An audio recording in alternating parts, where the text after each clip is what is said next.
Picture this.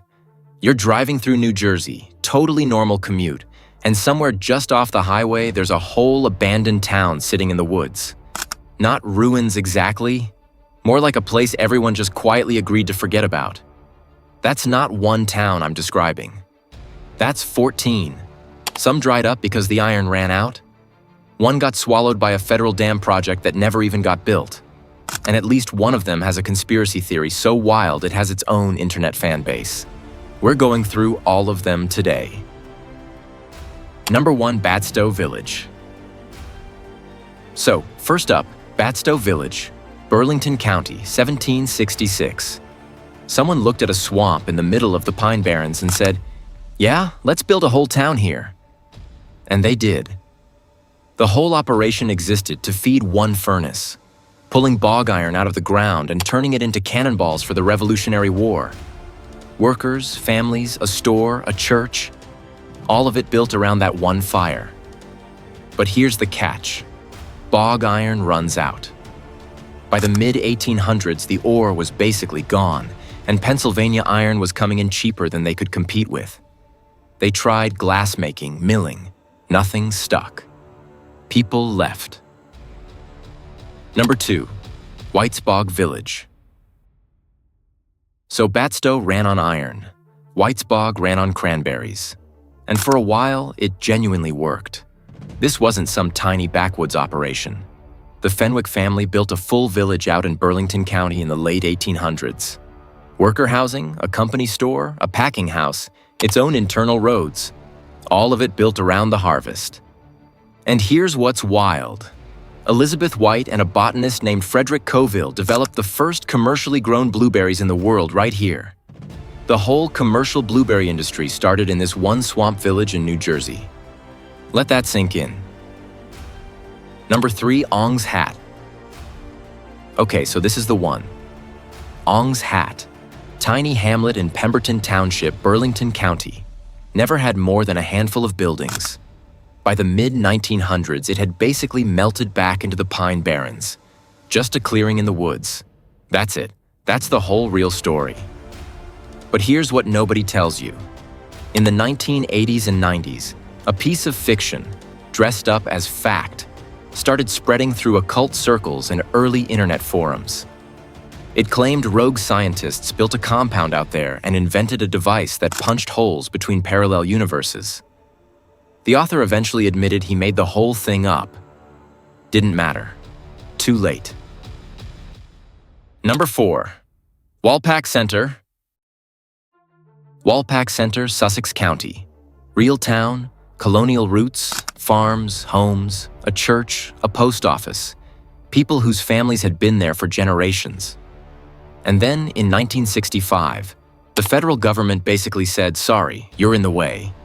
The plan was to build the Tox Island Dam on the Delaware River. Walpack Center was sitting in the future flood zone, so the government used eminent domain and moved nearly 8,000 people out of the whole region. Gone. Number 5, Feltville, deserted village of the Watchung Reservation. David Felt built an entire town from scratch in 1845. Housing, a church, a store, a factory. 175 people living and working in a place that literally did not exist before he decided to build it. That's kind of insane when you think about it. Here's the thing though. Everything ran through Felt personally. Workers bought their groceries from his store, worshipped in his church, lived in his houses. So when he sold up and retired in 1860, there was nothing left holding the place together. People just left.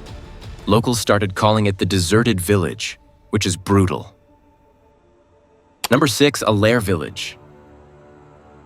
James Allaire was not some random guy taking a gamble. He built marine steam engines. He supplied the engine for one of the first steamships to cross the Atlantic. The man knew industry. And then he sank everything into a Pine Barrens iron operation, which turned out to be the worst financial decision of his entire life. He bought the Howell Iron Works in Wall Township in the 1820s and built it into a real village.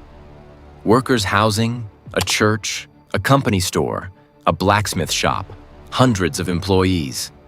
Then 1837 hit. Depression wiped out the iron market. He pivoted to glassmaking. That bought him maybe a decade. By 1848, even that was done. Allaire died in 1858, basically broke. Number 7, Raritan Landing. Most ghost towns are in the woods or the swamps. This one is under a university. Raritan Landing, Piscataway, sitting right on the Raritan River. In the 1700s, this was a real commercial hub. Goods moving in and out, merchants, warehouses. The river was basically the highway system, and Raritan Landing was a rest stop that turned into a whole town. Then railroads showed up and river ports became obsolete almost overnight. By 1870, it was basically dead. Rutgers expanded, development came in, and the physical town got buried under layers of newer construction. Number 8, Double Trouble Village. Double Trouble. That name is not an accident, and I need you to know the full story.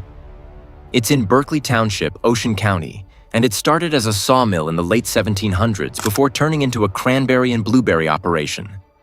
At its peak, you had worker cottages, a packing house, a schoolhouse, a company store, the whole setup. The name reportedly comes from the dam on Cedar Creek. Beavers kept breaking through it. Every time it happened, locals would say, "Here's double trouble again," which is honestly the most relatable infrastructure complaint I've ever heard. Number 9, Harrisville. Harrisville didn't fade out quietly. It burned. Then it flooded. Then the Pine Barrens just moved back in and swallowed whatever was left standing. It started as a bog iron operation in the early 1800s, called McCartyville back then. When iron died, the Harris family converted it into a paper mill in the 1850s. That burned down in the 1870s. They tried to bring it back. That also failed. The Wading River flooded parts of the property, and the forest, which will absolutely take back anything you leave alone long enough, finished the job. Number 10, Speedwell Village. Speedwell Village, Morristown, Morris County. The Vail family ran an ironworks here from the early 1800s, and this is where Alfred Vail teamed up with Samuel Morse to build and refine the telegraph. The first public demo of that device happened right here in 1838 in the factory building on this property. The ironworks eventually died out, the village stopped functioning, and the site just sat there. Historically massive, massively underfunded, structures slowly falling apart. Number 11, Atsion Village. Atsion is basically the Pine Barrens version of a startup that pivoted 5 times and still went under.